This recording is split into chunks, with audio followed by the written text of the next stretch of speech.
battle fight on the landing ground.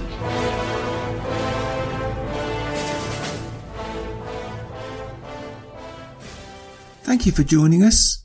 You are listening to A Radio, and this is The Morning Moment. Please click on the follow button on Spreaker.com. This piece is basically a continuation of the two subjects that I keep talking about, and the one that I concentrate on the most at the moment in Canada, of course, is Trudeau, 57 genders Trudeau, and why he must be removed from office. And I just want to give you a review. This piece is a montage of clips from various sources, but consider this. If this had been a Conservative in Canada, or even Donald Trump, the President of the United States, they would have been gone by now. First, in no particular order, we have a piece from the CanadianLawyerMag.com. All the links will be on my site. It's entitled, Who Talks About the Aga Khan Vacation? It could be a House of Cards, political thriller. A high-ranking elected official and his family are wined and dined by a rich and powerful foreign agent who does business with the government. The official and his family are whisked away in a private aircraft to a luxurious private island for lavish vacations. All of this was, of course, done in secret, with only whispers about its impropriety until a crack reporter breaks the story wide open. Further, they go on to say, Trudeau has claimed that the Aga Khan was a friend. It does not matter. It may be said that Trudeau did not know he was committing a criminal act. Ignorance of the law is not a defence. It may be argued that the law is an ass. In this case, that may be true. Hint, it's time for the government to revive the Law Reform Commission to review and modernise the criminal code. But none of these arguments are a legal defence. Make no mistake, a prosecution of Trudeau may not be appropriate and certainly would not be a slam dunk. There are many technical arguments that could be raised at trial. The article continues, and there's much more on the site. But in my opinion, it goes to the competence of the person himself, not surrounding himself with people knowledgeable enough about the law. Here's the next piece from Global News, and this is just part of the article, and it's on the disastrous India trip. There are indeed multiple storylines to this fiasco, but one that trumps all others by far is the fact that a man convicted of the attempted murder of an Indian politician in BC 3 decades ago and who had previously belonged to a banned Sikh extremist group was invited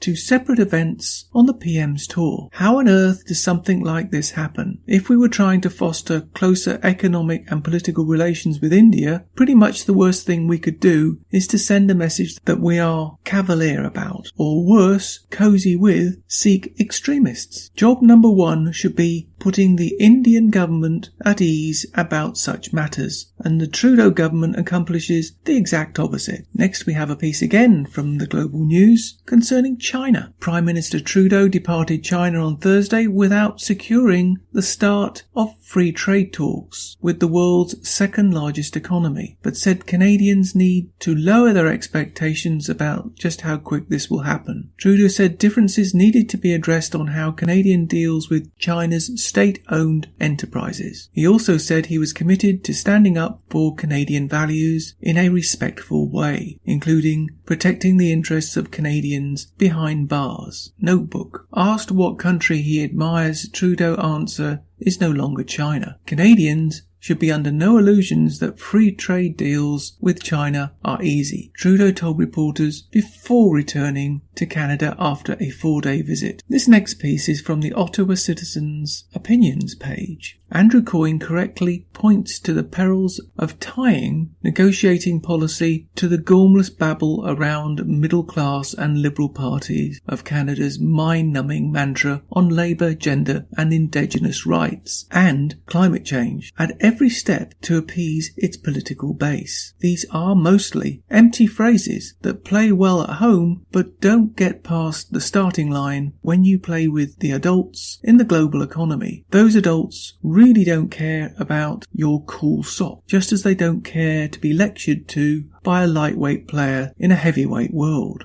Our Sunny Ways Prime Minister has managed once again to snatch defeat from the jaws of victory. He continues to demonstrate that he does not have the ability to play in the big leagues. Next, we have Justin Trudeau in for some trash talk from the Philippines at the APEC summit. This is from the National Post. Environmental groups incensed by Canadian trash dumped in the Philippines 4 years ago want Prime Minister Justin Trudeau to take it back with him after he attends this week's APEC summit. Canadians may not be aware that their garbage is such a hot button issue in the Philippines, but it's important enough to have the focus of a campaign promise by President Rodrigo Duterte in 2016. Now the environmental groups want him to make good on that promise to take out the Canadian trash. The containers from the Vancouver area were delivered in 2013 labelled scrap plastic materials for recycling, but the Filipino customs officials found rotting household waste in them. Environmental groups have said the containers are filled with adult diapers, hypodermic needles, all manner of hazardous materials. This next piece is from the Daily Mail. Justin Trudeau is ridiculed by Indians for his fake, tacky, annoying wardrobe of a traditional outfit and finally dons a suit after criticism. Justin Trudeau was ridiculed on social media by Indians for his tacky and over-the-top outfit choices while on his first visit to their nation as Prime Minister. While many praised his clothing during the first couple of days of his trip, patience was wearing thin by the time he attended the Bollywood Gala on Tuesday night, before the tide turned against him on the Wednesday. Ministers, authors, journalists and ordinary Indians lined up to mock him on the Wednesday, saying his wardrobe was fake and annoying. Perhaps taking note of the criticism, the Canadian leader donned a suit on the Thursday. And it just continues. Wherever he goes, with his left-wing eco-nutballs in tow, he takes his chaos and confusion with him. How much more incompetence must Canada endure? He is clearly incompetent and certainly not up to the task that his current position presents him with. He clearly thinks that if he smiles, wears a costume, all will be well. And a reminder update. So he gets back from India over the weekend. Remember, this guy is supposed to be all things wonderful in a Prime Minister. Yet he takes a day off for family. Bull. Yeah, that's right, bull. It's to avoid talking about his absolute shamble and fake trip to India. But here's the best part of 57 Genders Trudeau. Conveniently has his budget the next day, so he avoids questions in the House. And to top it all, I broke my boycott of watching Canadian mainstream media,